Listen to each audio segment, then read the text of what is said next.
تبارك الذي بيده الملك وهو على كل شيء قدير الذي خلق الموت والحياة ليبلوكم أيكم أحسن عملا وهو العزيز الغفور الذي خلق 7 سماوات طباقا ما ترى في خلق الرحمن من تفاوت فارجع البصر هل ترى من فطور ثم ارجع البصر كرتين ينقلب إليك البصر خاسئا وهو حسير ولقد زينا السماء الدنيا بمصابيح وجعلناها رجوما للشياطين وأعتدنا لهم عذاب السعير وللذين كفروا بربهم عذاب جهنم وبئس المصير إذا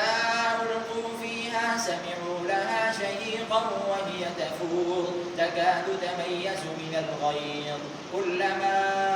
ألقي فيها فوج سألهم خزنتها ألم يأتكم نذير قالوا بلى قد جاءنا نذير فكذبنا وقلنا ما نزل الله من شيء إن أنتم إلا في ضلال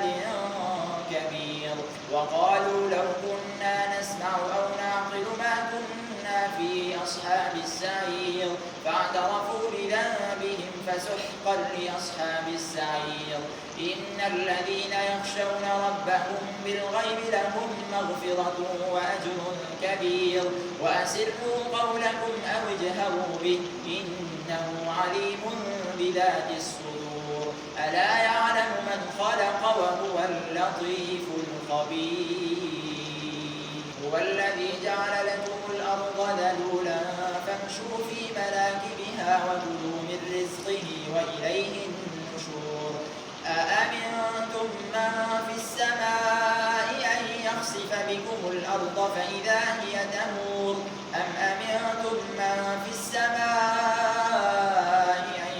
يرسل عليكم حاصبا فستعلمون كيف نذير ولقد كذب الذين من قبلهم فكيف كان نكير أولم يروا إلى الطير فوقهم صافات ويقبضن ما يمسكهن إلا الرحمن إنه بكل شيء بصير أمن هذا الذي هو جند لكم ينصركم من دون الرحمن إن الكافرون إلا في غرور أمن هذا الذي يرزقكم إن أمسك رزقه بل لجوا في عتو ونفور أفمن يمشي مكبا على وجهه أهدى أمن يمشي سويا على صراط مستقيم قل هو الذي أنشأكم وجعل لكم السمع والأبصار والأفئدة قليلا ما تشكرون قل هو الذي ذرأكم في الأرض وإليه تحشرون ويقولون متى هذا الوعد إن كنتم صادقين قل إنما العلم عند الله وإنما أنا نذير مبين فلما رأوه زلفة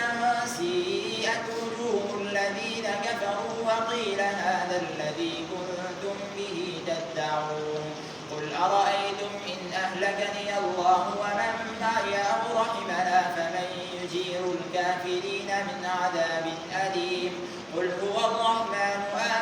آمنا به وعليه توكلنا فستعلمون من هو في ضلال مبين قل أرأيتم إن أصبح ماؤكم غورا